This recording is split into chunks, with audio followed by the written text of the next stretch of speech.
Hi, my name is Yvonne Rector, and I'd like to tell you a little bit about my story.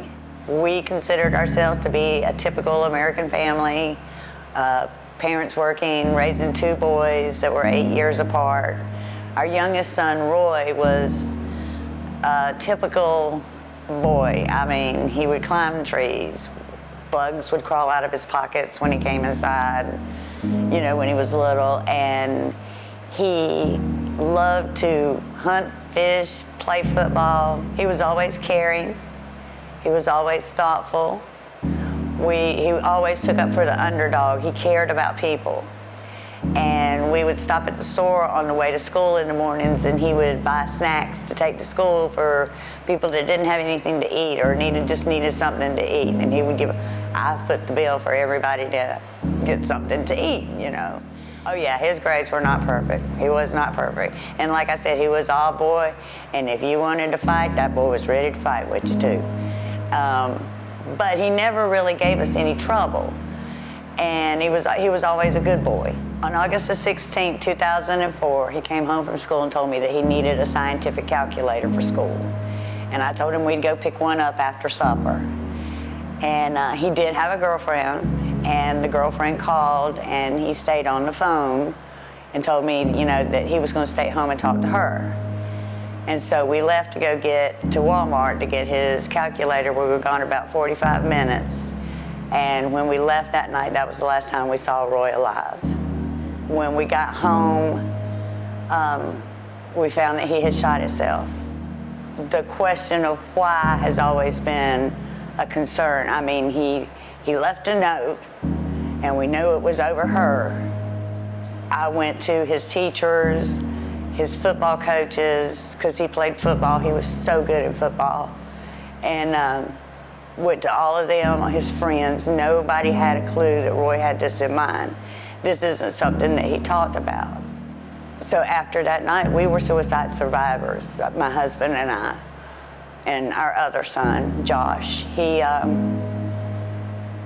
We were devastated, and knowing that he didn't talk to anyone about it is, I think, what bothered me the most.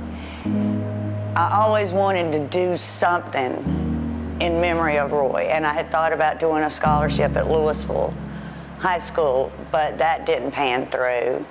And I had other things in mind and never carried through with them. And then I met Sally Torres, and after that, I had a Facebook page that I started for Roy, and Sally had no idea. Sally had no idea what our story was.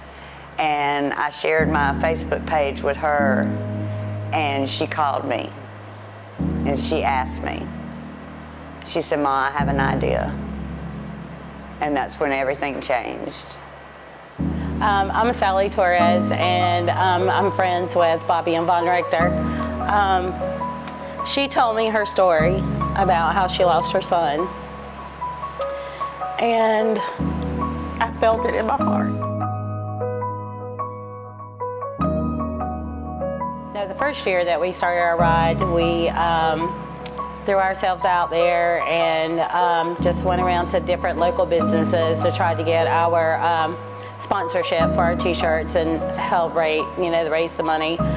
So that went well. The second year, we really hit the streets. A friend of mine, Crystal, and I, we went out, we did flyers, we talked to just about every business there is to know. We went to every biker bar there is to known through Lancaster County, York County, Chester County, and just to get it out there. This year, it's going to be just this big, fun event where we hope bikers, and not only bikers, just anybody on any wheel, 2 wheels, 4 wheels, 3 wheels, it doesn't matter, so that we can make money to give to the crisis hotline, because it's very important that people know there's other people out there that care.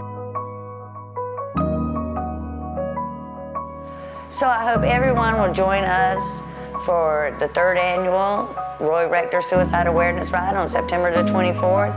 And let's bring awareness to suicide prevention, and let's stop this.